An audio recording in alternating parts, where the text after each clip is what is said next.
Big Brother USA Nation Unie chapitre 3. Préquel de Drame Séquence 2 Alpha at Séoul, Corée du Sud, épisode 1, 15 avril 2021, transporté par des avions de combat à des centaines de kilomètres à travers l'océan Atlantique, le MD-11 a atterri à Pusan, en Corée du Sud, à un endroit désigné comme l'aérodrome de Pusan Nation Unie en situation d'urgence. Les pilotes l'appelaient le 32e chemin de fer puisque l'aérodrome était de construction primitive avec un avion atteignant l'extrémité de la piste 32 secondes après le toucher des roues.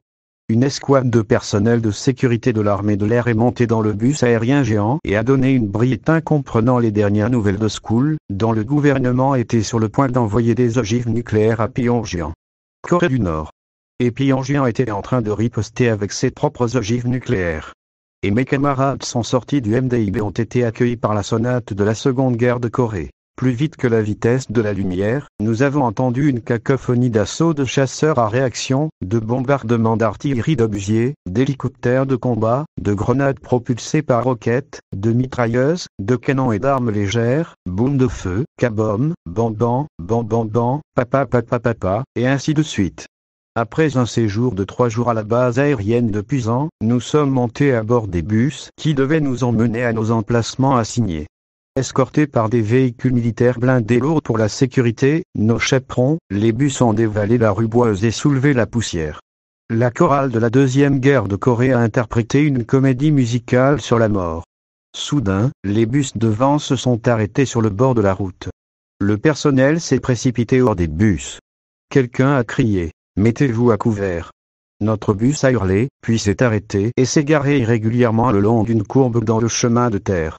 Dès que le conducteur s'est garé, il a ouvert la portière et s'est précipité devant l'un des passagers, criant quelque chose en coréen comme s'il avait perdu la tête. Jeta un coup d'œil fugace à l'extérieur.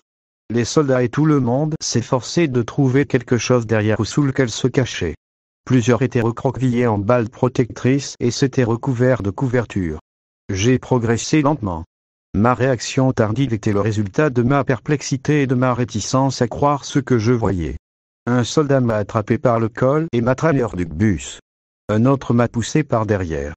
Nous nous sommes précipités pour nous cacher derrière des objets à proximité, où nous avons pris la position flottale. Séoul était due nord. Nous étions dans la direction la plus septentrionale, préparant les premières explosions nucléaires de Séoul, la capitale de la Corée du Sud. Toute la péninsule était en état d'alerte avec des signaux de détresse, des sirènes et des cloches d'avertissement déchirants. Les autoroutes, les routes et les routes à proximité avaient un système installé pour donner un avertissement en cas de guerre nucléaire. Les citoyens dans leurs véhicules klaxonnaient. Tout le monde a été arrêté. Tout le monde était figé sur ses traces, s'étant mis à l'abri partout où il pouvait le trouver. Les véhicules ont été abandonnés sur les routes principales, sur les ponts, dans les tunnels et dans les cercles trafiques. Les feux de circulation ont clignoté en mode d'urgence, indiquant une situation inévitable et dramatique. J'ai regardé l'air brumeux et les nuages du début du printemps et j'ai remarqué que le firmament était stationnaire, immobile, fixe. Il semblait que les cieux avaient fermé la porte à l'humanité, sachant que quelque chose d'imminent et d'inéluctable avait commencé. L'humanité avait signé son propre arrêt de mort. Les menaces de danger étaient devenues des avertissements, les ragots et les conjectures étaient devenus la réalité, et la spéculation était devenue une affirmation, ce qui signifiait que l'effacement et l'annihilation étaient devenus inévitables. Une femme soldat était recroquevillée en boule protectrice avec son visage planté dans la terre à côté de moi. Avec sa main droite, elle a attrapé la nuque et a fracassé mon visage contre la saleté en criant « Descends ». Puis j'ai entendu le baume le plus fort que j'ai jamais entendu. Le sol a tremblé, puis des vagues de poussière ont éclaté du point zéro. La mort était arrivée. Ce bruit sourd était venu du nord, Séoul. Instantanément, l'air s'arrêta tandis que le silence descendait. Un soldat a crié. Des micro-ondes d'air ont été propulsées à une vitesse de Mach 10, créée par l'explosion nucléaire initiale. Des objets étaient en feu ou avaient été projetés sous forme de goudron à 10 miles de distance du point zéro. Tout être vivant sur la péninsule coréenne hurlait d'angoisse. Tout le monde et tout subissait maintenant les retombées thermonucléaires. Personne ni rien n'était exempt de la progression de la mort. Tout le monde avait un visuel sur la mort à l'approche de celle-ci. Des cris d'agonie et de désespoir venaient de tous ceux qui dirigeaient la mort. Nous nous sommes entraînés pour éteindre les incendies dans le dos. Je me suis retourné avec un feu brûlant dans le dos. Je me suis roulé sur le sol.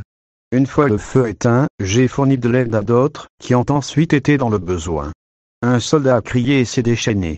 Je me suis précipité vers elle, je l'ai plaquée au sol et j'ai essuyé le feu sur son dos. À l'improviste, elle a cessé de se tortiller et elle s'est mise à plat. Ses cheveux et son corps avaient été gravement brûlés.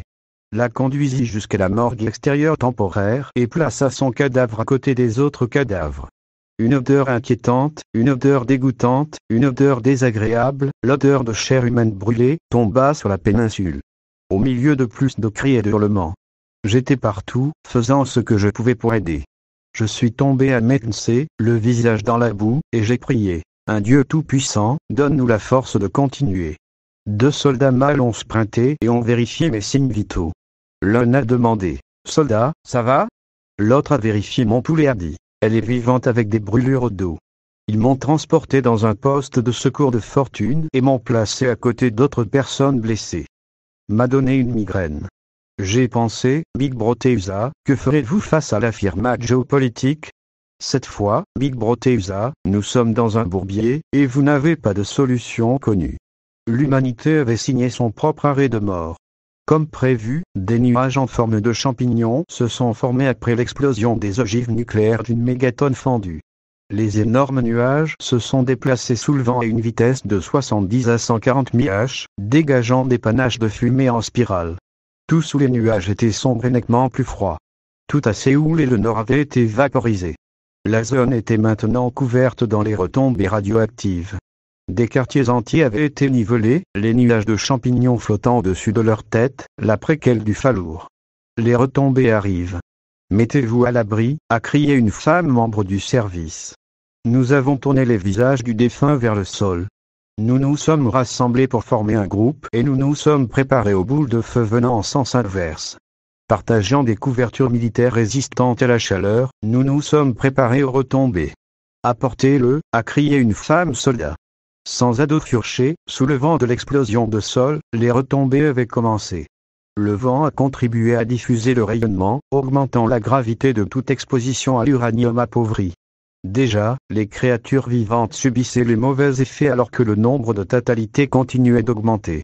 Les nuages radioactifs ont produit une pluie noire, qui a brûlé la peau après un contact prolongé, ajoutant au nombre de morts.